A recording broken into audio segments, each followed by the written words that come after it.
और बात बुलंद करके भाई श्री राहुल गांधी जी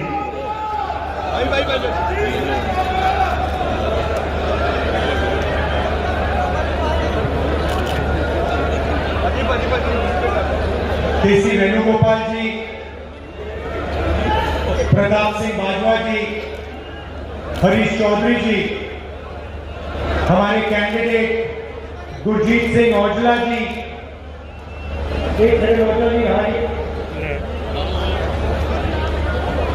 गुरजीत सिंह औजला जी,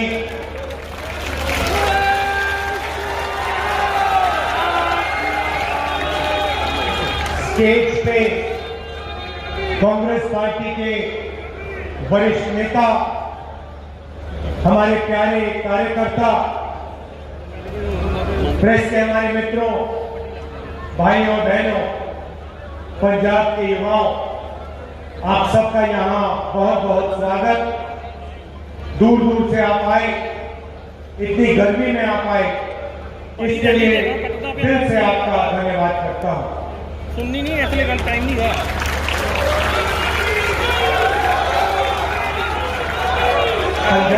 पंजाब का मूड कैसा है?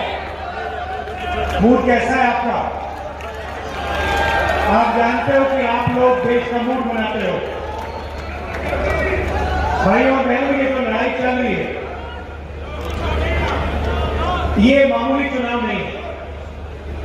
ये आजादी के पहली बार ये दूसरे तरीके का चुनाव है, क्योंकि इस चुनाव में नरेंद्र मोदी जी और बीजेपी के सीनियर नेता संविधान पर आक्रमण कर रहे हैं। पहली बार इंडिपेंडेंट हिंदुस्तान के इतिहास में उनकी पार्टी के नेताओं ने खुलकर कहा है कि अगर हम चुनाव जीत गए तो हम इस संविधान को बदल देंगे, रद्द कर देंगे, खत्म कर देंगे, फेंक देंगे। अब इसका मतलब समझिए। लोग सोचते हैं कि यह संविधान 70-80 साल पुरानी किताब है। वो सही है, मगर इस संविधान के अंदर जो सोच है वो 70-80 साल पुरानी सोच नहीं है। वो हजारों साल पुरानी सोच है। मैं अमृतसर में हूं। अगर आप गुरु नानक जी की सोच को देखें और समझें तो आपको पता लगेगा कि इस संविधान में गुरु नानक जी की सोच है। और मैं उससे आगे जाता हूं कि इस संविधान की जो नींव है, इस संविधान की जो नींव है वो गुरु नानक जी ने रखी थी, उनकी सोच ने रखी थी। और सिर्फ गुरु नानक जी ने नहीं, ऐसे हिंदुस्तान में अलग अलग महापुरुषों ने वही सोच देश के सामने रखी थी। चाहे वो बुद्ध हो, बुद्ध भगवान हो, नारायण गुरु जी हो, बसवानंद जी हो, इन सब की सोच इस किताब में है। और आज बीजेपी के लोग सामने आके कह रहे हैं कि हम गुरु नानक जी की सोच पर आक्रमण करेंगे और उसको हम खत्म कर देंगे। उस सोच का रिप्रेजेंटेशन मॉडर्न हिंदुस्तान में गुरु नानक जी की सोच का यही रिप्रेजेंटेशन है।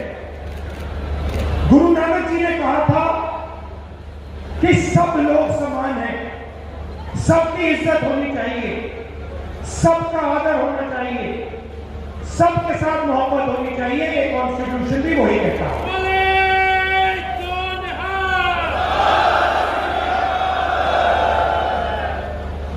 तो चुनाव दो विचारधाराओं के बीच में है।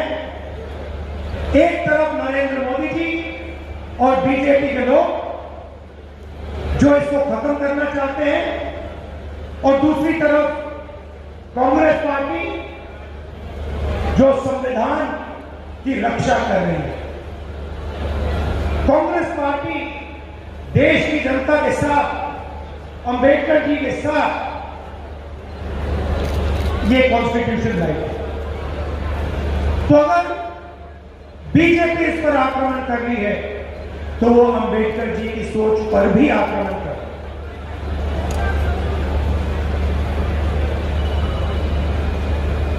भाइयों बहनों, आप देश में किसानों की हालत जानते हो, और आप ये भी जानते हो कि पिछले 10 सालों में नरेंद्र मोदी जी ने हिंदुस्तान के किसानों के लिए, पंजाब के किसानों के लिए इतना सा भी नहीं किया। उल्टा आप पर आक्रमण किया। 3 काले कानून लाए, और जो पंजाब के किसान, हरियाणा के किसान, महाराष्ट्र के किसान, मध्य प्रदेश के किसान सड़क पर उतरे तो नरेंद्र मोदी जी ने उनको आतंकवादी कहा। यह बात हम कभी नहीं भूल सकते हैं। 16 लाख करोड़ रुपए उन्होंने 22 लोगों का कर्जा माफ किया, मगर पंजाब के किसान का, बाकी प्रदेशों के किसानों का 1 रुपया उन्होंने कर्जा माफ नहीं किया। और खुलकर कहते हैं कि मैं किसानों का कर्जा माफ नहीं करूंगा क्योंकि इससे किसानों की आदत बिगड़ती है। मैं आपसे पूछना चाहता हूं, अदानी का कर्जा माफ होता है, 16 लाख करोड़ रुपए 22 लोगों का कर्जा माफ होता है, तो उनकी आदत नहीं बिगड़ती है, मगर पंजाब के किसान का कर्जा माफ होता है तो किसान की आदत बिगड़ती है। यह कैसी सोच है?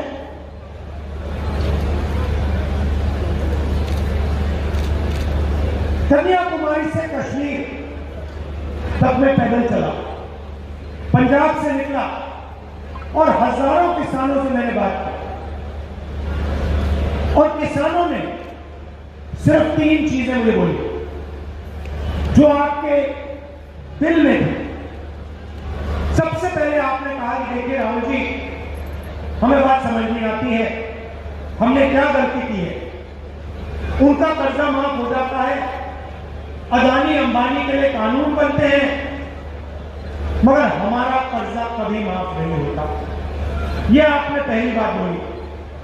दूसरी बात आपने बोली कि राहुल जी, हम मार्केट में जाते हैं, अलग अलग प्रोडक्ट्स खरीदते हैं, शर्ट खरीदते हैं, पैंट खरीदते हैं, मोबाइल फोन खरीदते हैं, सब प्रोडक्ट्स के लिए सही दाम मिलता है, दाम लिखा होता है, मगर जब हम अपना अनाज बेचते हैं, शुगर केन बेचते हैं, आलू बेचते हैं, तो हमें सही दाम नहीं मिलता। और तीसरी बात आपने कही कि नरेंद्र मोदी जी बीमा योजना लाए हैं, इस योजना से 16 कंपनियों को फायदा होता है, हमारा नुकसान होता है, आंधी आती है, तूफान आता है, कंपनी को हम फोन लगाते हैं, ईमेल भेजते हैं, कंपनी जवाब देती है कि हम आपको बीमा का पैसा नहीं दे सकते। ये 3 चीजें पंजाब के किसानों ने, बाकी देश के किसानों ने मुझे कही। तो इन 3 सवालों को मैं आज आपको जवाब देना चाहता हूं। पहला काम, जैसे यूपीए सरकार ने किसानों का कर्जा माफ किया था, वैसे ही कांग्रेस पार्टी पंजाब के किसानों का, बाकी देश के किसानों का कर्जा माफ करने जा रही है।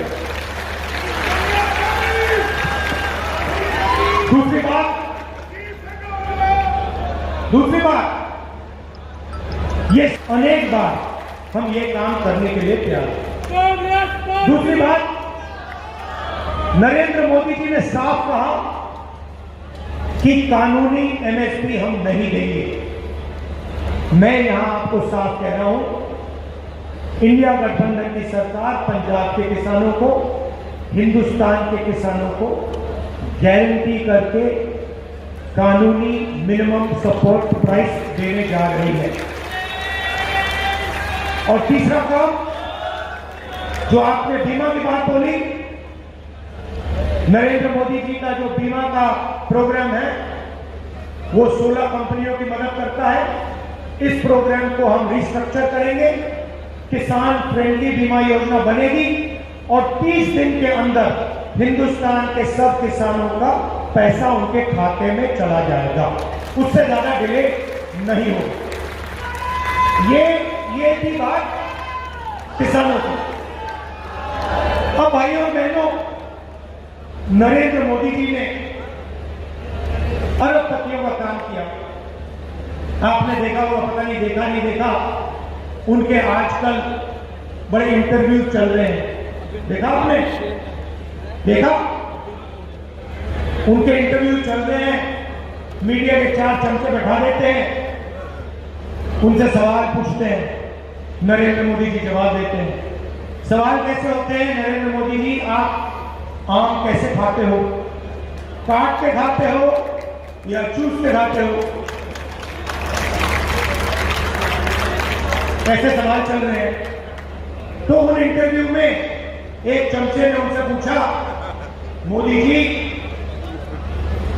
हिंदुस्तान में अमीर लोग अमीर होते जा रहे हैं और गरीब लोग गरीब होते जा रहे हैं, इसके बारे में आप क्या सोचते हो? नरेंद्र मोदी जी का जवाब आता है, सोचते हैं, वो थोड़ी देर सोचते हैं, ऐसे सोचते हैं,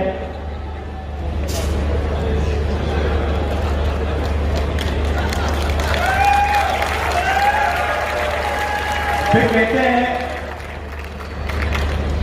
क्या चाहते हो कि मैं सबको गरीब बना दूं? नहीं मोदी जी, हम चाहते हैं कि जो आप अमीरों के लिए करते हो, अरबपतियों के लिए करते हो, वो आप गरीबों के लिए करो। अच्छा, एक नई बात चली है, पता नहीं आपने सुना नहीं सुना, उन्हीं चमचों के साथ इंटरव्यू में एक चमची पूछती है, नरेंद्र मोदी जी, आप में इतनी ऊर्जा कहां से आती है, इतनी एनर्जी कहां से आती है? नरेंद्र मोदी जी का जवाब आता है, मैं बायोलॉजिकल नहीं हूं, बायोलॉजिकल नहीं हूं, पता नहीं चीजें कैसे होती हैं, परमात्मा ने मुझे भेजा है और मैं बायोलॉजिकल नहीं हूं, मैं परमात्मा का काम करता हूं, मुझे परमात्मा ने मिशन पे भेजा है।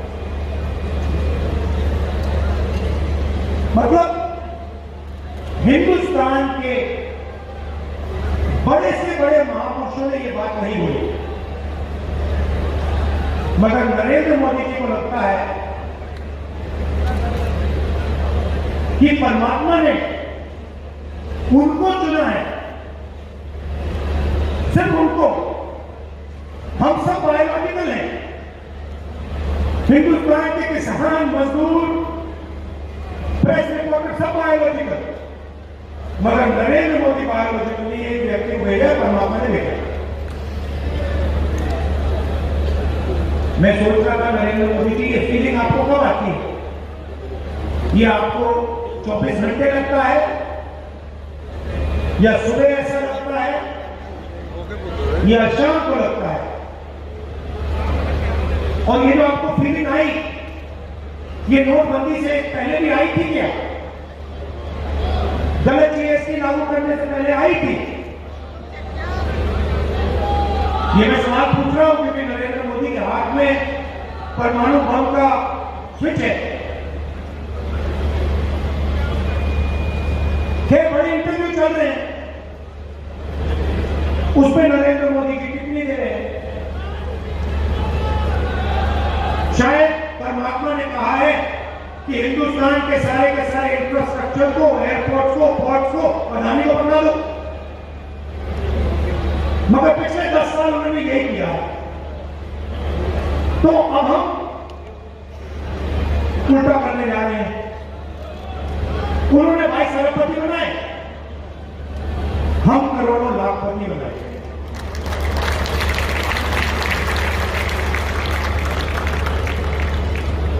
कैसे बनाएंगे? महालक्ष्मी योजना, हिंदुस्तान के सब गरीब लोगों की लिस्ट बनेगी, हर गरीब परिवार की लिस्ट बनेगी, पंजाब में, हरियाणा में, बाकी प्रदेशों में, और हर परिवार में से, हर गरीब परिवार में से एक महिला का नाम चुना जाएगा। करोड़ों महिलाओं के नाम आएंगे। 4 जून को इंडिया गठबंधन की सरकार चुनी जाएगी और हम काम शुरू कर देंगे। हर गरीब महिला के बैंक अकाउंट में 4 जुलाई को सुबह आप उठेंगी, 9 बजे आप अपना बैंक अकाउंट खोल के देखेंगी और उसमें इंडिया गठबंधन की सरकार ने 8,500 रुपए आपके लिए अंदर डाल दिए। जुलाई, अगस्त, सितंबर, अक्टूबर, नवंबर, दिसंबर चलता जाएगा। हर महीने खटाखट 8,500 रुपए अंदर। साल के 1 लाख रुपए हिंदुस्तान के हर गरीब परिवार के बैंक अकाउंट में जाएगा। ये क्रांतिकारी काम है। ऐसा काम किसी भी सरकार ने आज तक नहीं किया है। ये हम करने जा रहे हैं। आप सोचिए, सबसे गरीब परिवारों को साल का 1 लाख रुपया, महीने का 8,500 रुपए, इससे गरीबी पर बहुत जबरदस्त चोट लगेगी। लिस्ट में किसानों के परिवार होंगे, मजदूरों के परिवार होंगे, बेरोजगार युवा होंगे और सीधा हम उनके बैंक अकाउंट में पैसे का इंजेक्शन डाल रहे हैं। इसके पीछे सोच है भाइयों बहनों, इसके पीछे सोच है। आइडिया क्या है मैं आपको बताता हूं। नरेंद्र मोदी जी ने 22 लोगों को लाखों करोड़ रुपए दिए, अंबानी अदानी जैसे लोगों को। उन्होंने उस पैसे को लंदन में खर्च किया, दुबई में खर्च किया, हिंदुस्तान के बाहर खर्च किया, जमीन खरीदी, होटल खरीदे। जब आपके पास पैसा आएगा, आप इसको लंदन में नहीं खर्च करोगे, आप इसको पंजाब में खर्च करोगे, गांव में खर्च करोगे, शहरों में खर्च करोगे, शर्ट खरीदोगे, पैंट खरीदोगे, जूते खरीदोगे, मोबाइल फोन, मोटरसाइकिल, ये चीजें आप खरीदोगे। और जैसे ही आपने इस पैसे से ये चीजें खरीदनी शुरू की, वैसे ही हिंदुस्तान की फैक्ट्रियां, अमृतसर की बंद फैक्ट्रियां एक बार फिर शुरू हो जाएंगी और हिंदुस्तान के बेरोजगार युवाओं को उन्हीं फैक्ट्री में पैसा मिलेगा। तो एक प्रकार से हम हिंदुस्तान की इकोनॉमी को जंप स्टार्ट करने की कोशिश कर रहे हैं। जैसे मोटरसाइकिल में आप पेट्रोल डालते हो और फिर चाबी घुमाते हो, वैसे ही हम आपके जेब में पैसा डाल रहे हैं, आपके बैंक अकाउंट में पैसा डाल रहे हैं और उस पैसे से हिंदुस्तान की अर्थव्यवस्था जंप स्टार्ट होगी। किसानों को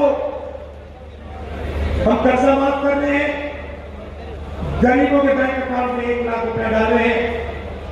आज मजदूरों को मनरेगा के लिए 250 रुपए मिलता है। इंडिया सरकार मजदूरों को मनरेगा के लिए 400 रुपए देने जा रही है। आशा और आंगनबाड़ी की महिलाएं हैं, आपकी जो भी आज आमदनी है, 4 जून के बाद हम उसको दुगना कर देंगे, डबल कर देंगे। अब आई बात बेरोजगार युवाओं की। नरेंद्र मोदी जी ने हिंदुस्तान के युवाओं से कहा था 2 करोड़ युवाओं को मैं रोजगार दूंगा। प्राइवेटाइजेशन किया,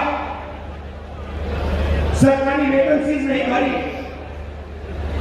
अमृतसर, पंजाब और पूरे हिंदुस्तान के स्मॉल और मीडियम बिजनेसेस को खत्म कर दिया, गलत जीएसटी लागू की, नोटबंदी कर दी और इसका नतीजा हिंदुस्तान देख रहा है।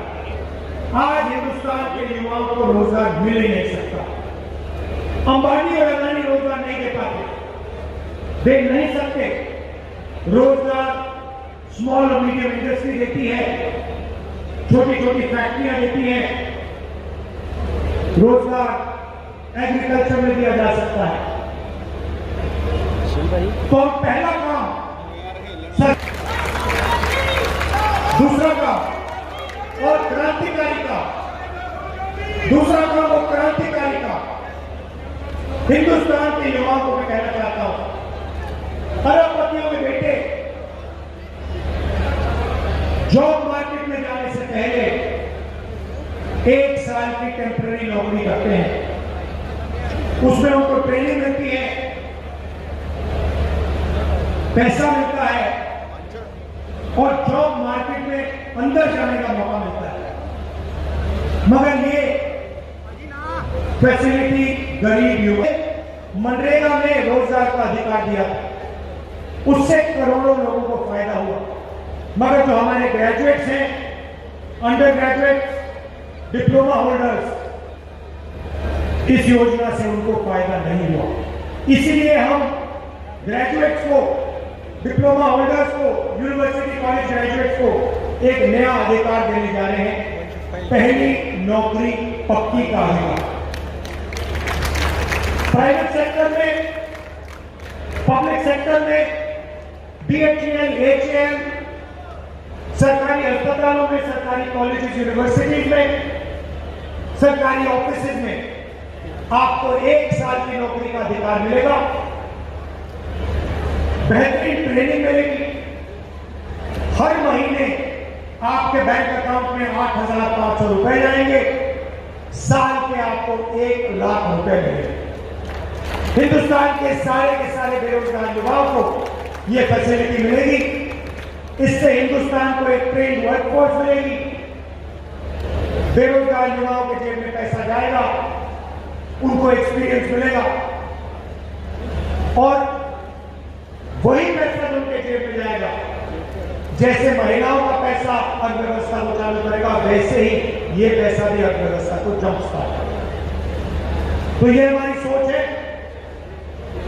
मेन चीज संविधान की रक्षा, गुरु नानक जी की सोच की रक्षा, भाईचारा और जैसे मैंने भारत जोड़ो यात्रा में कहा था, नफरत के बाजार में मोहब्बत की दुकान खोलनी है, सबको एक साथ लाना है और एक साथ मिलकर प्रगति करनी है। ये आपके लिए मेरा मैसेज है। आखिरी बात कहना चाहता हूं, मैं यहां आया था अमृतसर, गोल्डन टेम्पल में मैंने सेवा की, उससे पहले भी किया था, मत्था टेकना था, मगर सेवा नहीं की। जब मैंने सेवा की तो बिल्कुल दूसरे तरीके से मुझे बात समझ आई, इतनी शांति मिली और थोड़ा सा जो आपका ये धर्म है, सुंदर धर्म है, इसके बारे में थोड़ा सा मुझे समझ आया। तो मैं आपसे कहना चाहता हूं कि अमृतसर और गोल्डन टेम्पल को हमें एक ग्लोबल सेंटर बनाना चाहिए। धार्मिक सेंटर, पिलग्रिमेज सेंटर और ये जो सोच है और जो शांति वहां मिलती है, इसको पूरी दुनिया में हम सबको मिलकर फैलाना चाहिए। और इस काम को मैं आपको कह रहा हूं कि इस काम को करने में जो भी मैं कर सकूंगा, जितनी भी मैं शक्ति डाल पाऊंगा, मैं डालने जा रहा हूं। आप सबका दिल से बहुत बहुत धन्यवाद। और जो गुरु नानक जी ने, गुरु गोविंद सिंह जी ने रास्ता हमें दिखाया है, उस रास्ते पे हम सबको मिलकर आगे बढ़ना चाहिए। बहुत बहुत धन्यवाद। नमस्कार। जय हिंद, जय पंजाब। हेलो हेलो, बहुत बहुत धन्यवाद राहुल जी। मैं हम बेनती करूंगा अमृतसर की समूची लीडरशिप, सारे कैंपेन कमेटी ने मैंबर साहबान, राणा जी, राणा गुरमीत सिंह जी, और खास तौर पर सारे मजीठा तो गुरु भगवंत सच्चर जी, जसबीर सिंह देवता जी, संतोष सिंह लाहिपुर जी, ये सारे लीडर साहबान बेनती करूंगा कि समूची सीनियर लीडरशिप के नाल आके ढेंगा जी सारे सम्मानित करें। बहुत बहुत थोड़ा धन्यवाद। एक बार फिर राहुल जी का इतने पहुंचे हुए कांग्रेस पार्टी के वर्कर तय दिलों धन्यवाद करते हैं और इस दल का हमेशा मशहूर रहेंगे।